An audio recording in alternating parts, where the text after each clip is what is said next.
গোপেশ্বর পাল ছিলেন সেই যুগের বিখ্যাত ভাস্কর শিল্পী। বাংলার গভর্নর লর্ড কারমাইকেল গোপেশ্বর পালের শিল্পকলায় মুগ্ধ হয়ে ব্রিটিশ এম্পায়ার এক্সিবিশনে তাঁর নাম প্রস্তাব করেছিলেন।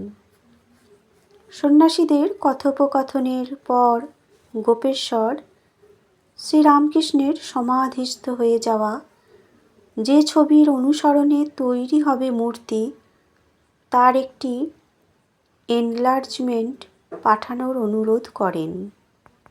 গোপেশ্বরকে প্রাথমিক পারিশ্রমিক নেওয়ার অনুরোধ করা হলেও তিনি রাজি হননি।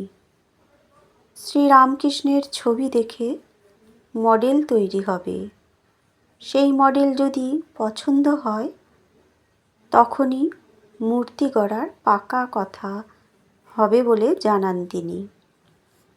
সন্ন্যাসীদের পাঠানো ছবি এবং তিনি নিজের উদ্যোগে শ্রীরামকৃষ্ণের ছবি জোগাড় করে শুরু করলেন মূর্তির মডেল তৈরির কাজ।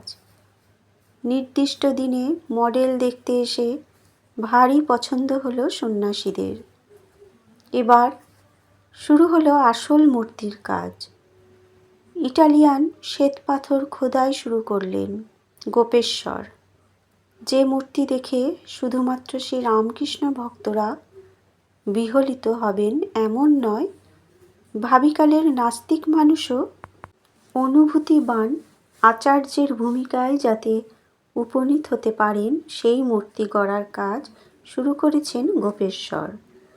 দক্ষিণেশ্বরে বিষ্ণু মন্দিরের বারান্দায় সমাধিমগ্ন অবস্থায় শ্রীরামকৃষ্ণের যে ছবিটি তোলা হয়েছিল তারই অবিকল রূপ ইটালিয়ান শ্বেতপাথরে ফুটিয়ে তুলতে সচেষ্ট হলেন গোপেশ্বর। নির্দিষ্ট দিনে সমাপ্ত হল মন্দির নির্মাণ ও মূর্তি গড়ার কাজ। অতঃপর 1938 সালের 14 জানুয়ারি বাংলার 1344 সালে 30শে পৌষ মকর সংক্রান্তির দিন স্থায়ী মঠের স্থায়ী মন্দিরের দ্বারোদ্ঘাটন হল এবং সেদিন দ্বারোদ্ঘাটন করলেন বিজ্ঞানানন্দজি।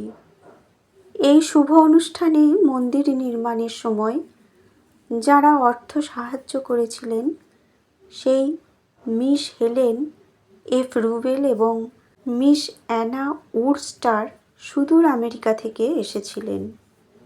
তৎকালীন সময়ে প্রায় 6 লক্ষ টাকা তাঁরা এই নির্মাণ কাজে প্রণামী দিয়েছিলেন। স্থায়ী মঠের স্থায়ী এই মন্দিরে জড়িয়ে আছেন আর এক বিখ্যাত শিল্পী, তিনি শিল্পাচার্য নন্দলাল বসু।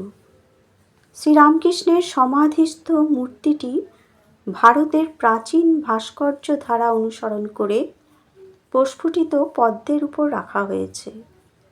নন্দলাল বসু মূর্তির বেদী ও চন্দ্রাতপের নকশা করেছিলেন ডমরু আকৃতির চতুষ্কোণ। বেদীর সম্মুখে উৎকীর্ণ হংস, তার উপর প্রস্ফুটিত পদ্ম।